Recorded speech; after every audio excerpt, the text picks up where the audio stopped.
సిలువలో పలికిన 7 మాటలలో మనం మొదటి మాట చూసుకుందాం.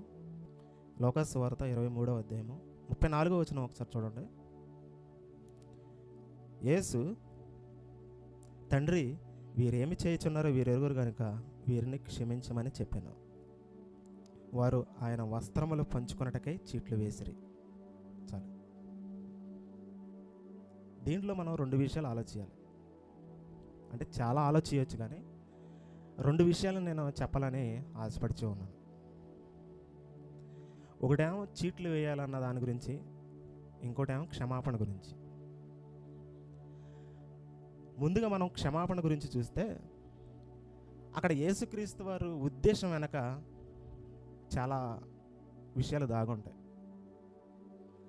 మనం ముఖ్యంగా ఆలోచిస్తే అక్కడ క్షమించండి అని ప్రస్తావించాడు కదా, మాటలో తండ్రికి చెబుతూ ఉన్నాడు.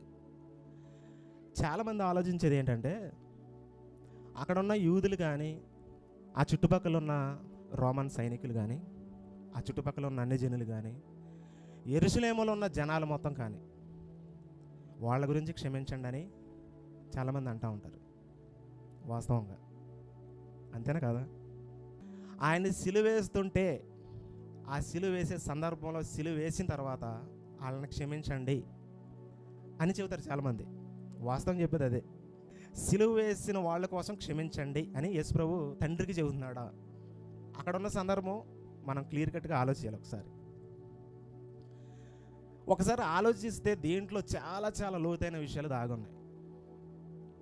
అసలు ఈ మాట వెనక ఆయన ఎందుకు అలా చెప్పాల్సి వచ్చింది? క్షమించండి అంటే అక్కడ ఉన్న సిలువ వేసే సందర్భంలో క్షమించమంటే ఆయన అసలు ఆల్రెడీ వచ్చింది సిలువ వేయడానికి కదా, అంతేనే కదా? ఆల్రెడీ సిలువ వేయబడాలి, నేను సిలువ వేస్తారు, ఆ సిలువ ద్వారా నేను మరణం పొంది మళ్ళీ తిరిగి లేస్తాను అని చెప్పినప్పుడు వాళ్ళని ఎందుకు క్షమించమంటాడు? ఈ డౌట్ ఎప్పుడు రాలేదు మీకు? ఆ చుట్టుపక్కల ఉన్న వాళ్ళందరి గురించి, ఆ గొల్గొతా కొండ మీద సిలువ వేసినప్పుడు ఆ చుట్టుపక్కల ఉన్న వాళ్ళందరి గురించి మాట్లాడుండొచ్చా? ఆల్రెడీ యేసుక్రీస్తు పుట్టిందే చనిపోవడానికి మనం చూస్తాం. ఈ సిలువ మరణం పొందడానికి అని శిష్యులకు చాలా సందర్భాల్లో చెప్పాడు. చెప్పిన తర్వాత ఆ సిలువ మరణాన్ని ఆయన ఎదురుగా వెళ్ళి ఆ సిలువ మరణానికి ఆయన వెళ్ళి అప్పచెప్పుకున్నాడు. ఆయనే పట్టుకోవడానికి రాలేదు, ఆయనే వెళ్ళి లొంగిపోయాడు, సరెండర్ అయిపోయాడు.